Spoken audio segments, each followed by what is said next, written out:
আসসালামু আলাইকুম, সবাই কেমন আছেন? আশা করি সবাই ভালো আছেন। আজকে আপনাদেরকে বানিয়ে দেখাবো রাজশাহীর বিশ্ববিখ্যাত লেবুর পিনিক। আমি শুনে রাজশাহীর লেবুর পিনিক বানায়, লেবুর পিনিক বিক্রি করে। তো বাসার মধ্যে এই গরমে লেবুর পিনিক না হলে হয়, তাই চেষ্টা করলাম যে বাসার মধ্যে লেবুর পিনিক বানাইতে গেলে কী কী লাগে। আবার লেবুর পিনিক বানাইতে গেলে প্রথমে লাগবে হচ্ছিল সরষের তেল, তারপরে লাগবে হচ্ছে লেবুর পিনিক, লেবু তো লাগবেই। তারপর হচ্ছিল শশা লাগবে সালাদের জন্য, কারণ ঝালটা কন্ট্রোল করার জন্য। এবং বাসার মধ্যে বিট লবণ যদি না থাকে, আপনারা বাসার মধ্যে বিট লবণ বানাইতে পারবেন, কারণ বিট লবণ আপনার হচ্ছিল বাসার মধ্যে যে মরিচ আর লবণ আসলে একটু যে ভাজবেন, ভাজার পর আসলে বাটনার মধ্যে বেটে বিট লবণ তৈরি করবেন।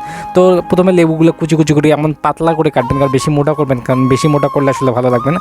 একবারে পাতলা করে কাটবেন, পাতলা হলে আসলে যত পাতলা হবে অত সুবিধা হবে, খাইতে মজা পাবেন। এবং আর প্রথমত আর ধনিয়া পাতা হলে আরও ভালো পাবেন, যদি পারেন আশেপাশে ধনিয়া পাতা কিনে নিতে পারেন, বাসা থাকলে তো ভালোই। তো আমি ভালোভাবে লেবুগুলো কেটে নিলাম, কেটে নেওয়ার পর হচ্ছিলো ভালোগুলো সাজাই নিলাম, কারণ সৌন্দর্য একটা বিষয় আছে, কারণ দেখতে যদি সৌন্দর্য না লাগে তাহলে খাইতেও আসলে ওই রকম মজা পাওয়া যাবে না।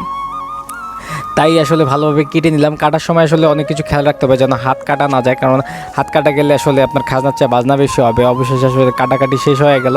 তারপরে আসলে লবণ আর বিট লবণ কীভাবে বানিয়েছি দেখেন। এই যে মরিচ আর যে লবণ আসলে বাটার মধ্যে বাটার পর কীরকম কালার আসছে সেটা দেখেন, এই যে এইরকম কালার চলে আসছে। আপনারা এইরকম করে নিতে পারেন। অবশেষে মনে করেন সব কিছু আসলে এগুলা আবার ইয়ের মধ্যে দিয়ে দেবেন, এই যে প্রত্যেকটা লেবুর মধ্যে টুকটুক করে দেওয়ার পরে এইরকম একটা চলে আসছে দেখেন। আমি দিয়ে দিয়েছিলাম, আসলে ভিডিওটা কোনোভাবে করা হয়নি, এই কারণে আসলে ভিডিওটা আপনাদেরকে দেখাতে পারলাম না। সরষের তেল প্রথমে আসলে বিট লবণ আর মরিচগুলো দিবেন লেবুর মাঝখানে, তারপরে আসলে সরষের তেলটা দিয়ে নিয়ে এইভাবে বানিয়ে নেবেন, কিন্তু আরও টেস্টি হবে। মনে করেন আপনাকে দেখাচ্ছি, এই যে এটাই মনে করেন আমি তেল বেশি করে দিলাম।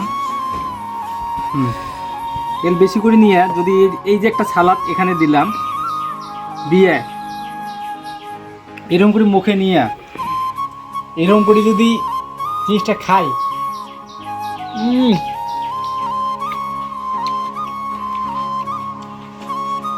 মানে আপনারা বিশ্বাস করবে না, বাস্তবে লেবুর পিনিকটা এত টেস্টি।